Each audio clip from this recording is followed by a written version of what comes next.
اعوذ باللہ من الشیطان الرجیم، بسم اللہ الرحمن الرحیم۔ سامعین و ناظرین کرام، السلام علیکم ورحمۃ اللہ وبرکاتہ۔ خاکسار آج کے پروگرام میں پاکستان کی قومی اسمبلی کے ایک ممبر محترم ریاض حسین پیرزادہ صاحب کی قومی اسمبلی میں بیان کردہ تقریر کا ایک حصہ ان کی اپنی زبان میں پیش کر رہا ہے۔ وہ اپنی اس تقریر میں پاکستان کے موجودہ حالات کی سنگینی کی بات کر رہے ہیں۔ وہ انتہائی جرأت سے اپنا تجزیہ پیش کر رہے ہیں کہ پاکستان کے ذمہ دار اداروں، افواج پاکستان اور عدلیہ نے پاکستان کو تباہ و برباد کر دیا ہے۔ پاکستان میں حقائق کا بیان ایک امر محال ہے۔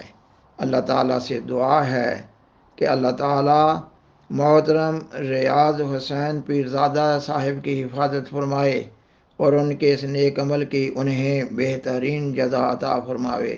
آمین اللہم آمین۔ سامعین و ناظرین کرام، پاکستان کی تمام خرابیوں کی جڑ ملائیت ہے۔ ملا نے مفاد پرست سیاستدانوں کو بالحق میل کیا اور پاکستان کو اس کے اصل راستہ سے ہٹا دیا۔ بانی پاکستان قائد اعظم محمد علی جناح نے 11 اگست 1947 کو ریاست پاکستان میں طرز حکومت کے ذکر میں فرمایا تھا: آپ آزاد ہیں اپنے مندروں میں جانے کے لیے، آپ آزاد ہیں اپنی مسجدوں میں جانے کے لیے، اور آپ آزاد ہیں ریاست پاکستان میں قائم کسی بھی عبادت گاہ میں جانے کے لیے۔ آپ کا تعلق کسی بھی مذہب سے، نسل سے، ذات سے ہو، سرکار کا، ریاست کا اس سے کوئی سروکار نہیں ہوگا۔ ریاست پاکستان نہ کسی مذہب کو فروغ دے گا، نہ کسی مذہب کو دبائے گا۔ ہندو ہندو نہیں رہیں گے، مسلمان مسلمان نہیں رہیں گے، مذہب کے لحاظ سے نہیں بلکہ سیاسی طور پر۔ سامعین و ناظرین کرام، بالآخر درخواست ہے کہ اس پروگرام کو دوسروں سے شیئر کریں اور عذرائے کرم اس چینل کو سبسکرائب کریں۔ جزاکم اللہ تعالی احسن الجزا۔ اب آپ محترم ریاض حسین پیرزادہ صاحب ممبر قومی اسمبلی کی تقریر کا ایک حصہ ان کی اپنی آواز میں سنیں گے۔ شکریہ جناب اسپیکر۔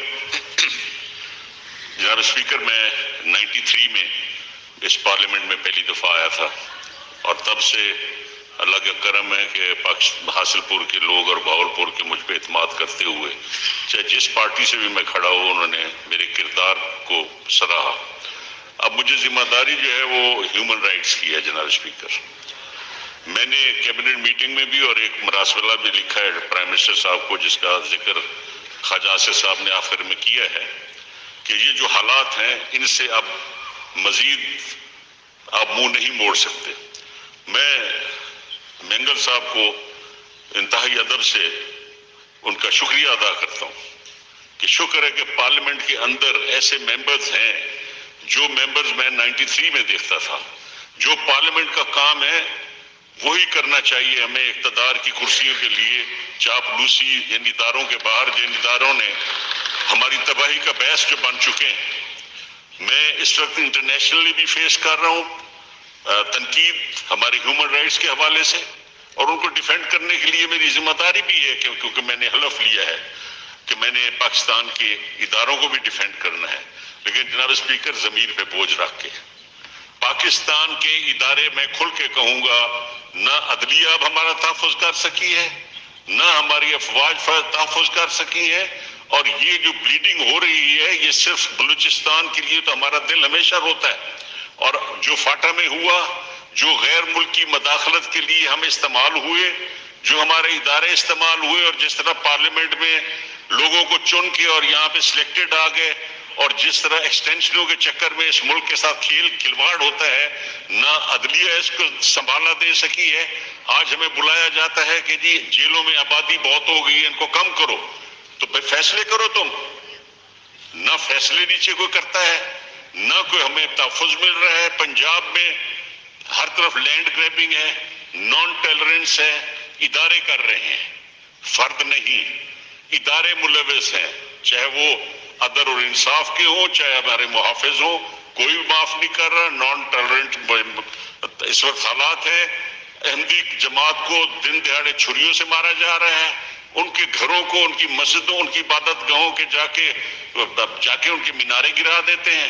شیعہ عالم کو، جناب نوید عاشق صاحب کو بھری مجلس میں شوٹ کیا گیا، اور آپ ہمارے ادارے جو ہیں وہ تحریک طالبان سے مذاکرات کرتے ہیں کہ یہاں پہ وہ آ کے ہمارے ملک کو بچائیں. جناب اسپیکر، ہر ملک کی اپنی ایک عزت اور توقیر ہے.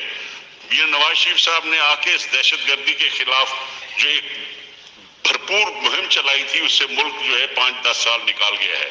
اب جو اختر مینگل صاحب نے کہا ہے، اس پہ پوری قوم کو غور کرنا چاہیے، اور ہمارے ڈیفنس منسٹر صاحب نے جو فرمایا ہے، کوئی سیاستدان اب نہیں چاہتا کہ سیاست اور اسمبلی کے ساتھ جس طرح آج کے لیڈر جو اپنے آپ کو سمجھتے ہیں کہ 9 سیٹوں پہ بن گئے ہیں، وہ کر کیا رہے ہیں؟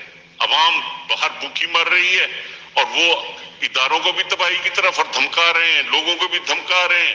جس انداز سے پیسے استعمال ہو رہے ہیں الیکشنوں میں، کوئی اس ملک کا ہے والی وارث؟ یہ پارلیمنٹ اگر کوگنیزنس نہیں لے گی تو آج میں بولوں گا تو کل کو یہ ایک شیعہ مارا گیا جی، وہ طالبان تو ہے نا ان کے پاس، میرے والد کو بھی مارا جی، شیعہ مارا گیا. نہ ہمیں کہیں عدالتوں سے انصاف ملتا ہے. جس کے ساتھ ظلم ہوتا ہے، چاہے بلوچستان میں ہو رہا ہے، چاہے فاٹا میں ہو رہا ہے، فرنٹیئر اپنا KPK میں ہو رہا ہو، یا پنجاب کے علاقوں میں زمینوں کے جو اس وقت چولستان اور اس علاقے میں جو کاروبار زبردستی ریٹائرڈ لوگوں نے آ کے ہمارے لوگوں کو دبایا ہوا ہے. ہم تو بندوق نہیں اٹھا سکتے، لیکن اگر اسمبلی میں بھی آواز اٹھائیں گے تو کل کا نتیجہ یہی ہوگا کہ ایک شیعہ کو مار دیا گیا، ایک احمدی جماعت کو مار دیا گیا، ایک بلوچ کو مار دیا گیا، کیا ایک فاٹا کے آدمی کو مار دیا گیا. جناب اسپیکر، اتنا تو ہمیں کمزور نہ سمجھیں. ٹھیک ہے، میں زندگی کے اس حصے میں ہوں کہ میں شاید اگلا الیکشن نہ لڑوں انہی حالات کی وجہ سے کہ کیا الیکشن لڑے آدمی جہاں پہ ادارے ملوث ہو جائیں اور لوگوں کو کھڑا کر کے ہمیں کھلی جلسوں میں، جیسے خواجہ آصف صاحب کے ساتھ پچھلی دفعہ ہوا، احسن اقبال صاحب کے ساتھ ہوا، اور یہی کچھ اب طریقہ بن گیا کہ جو لوگ پارلیمنٹ میں آ کے کوئی بات کر سکتے ہیں ان کے ساتھ ہی ان کو اتنی ان کی تذلیل اور ان کی توہین کرو. ہمیں جناب اسپیکر، میری اپنی جائیداد، میرے بزرگوں کی جائیداد جس میں کوئی حصہ دار نہیں ہے، ابھی پچھلے دنوں ہمیں صرف کیا کہ ٹکٹ نہیں لیا آپ نے حکمرانوں کے کہنے پہ، لہذا پرچہ دے دو جی، آپ سرکاری زمین کاشت کر رہے ہو. اور وہ صدیوں سے ایک دریا کے اندر برد زمین ہے، اس کا مجھ پہ پرچہ دے دیا گیا، نوٹس سرو کر دیے گئے. ایک میڈیکل کالج میں نے سینکشن کیا، مجھے فرنٹیئر بلا لیا گیا KPK میں کہ جناب میں نے کہا جی میں نے کیا سینکشن کیا ہے، کیا تعلیمی ادارہ سینکشن کیا ہے؟ جناب اسپیکر، یہ چیزیں اب بڑھتی جا رہی ہیں، عوام کو تحفظ نہیں مل رہا. اس سے پہلے کہ یہ دیر ہو، ملک میں کچھ سوچنا چاہیے اس پارلیمنٹ کو.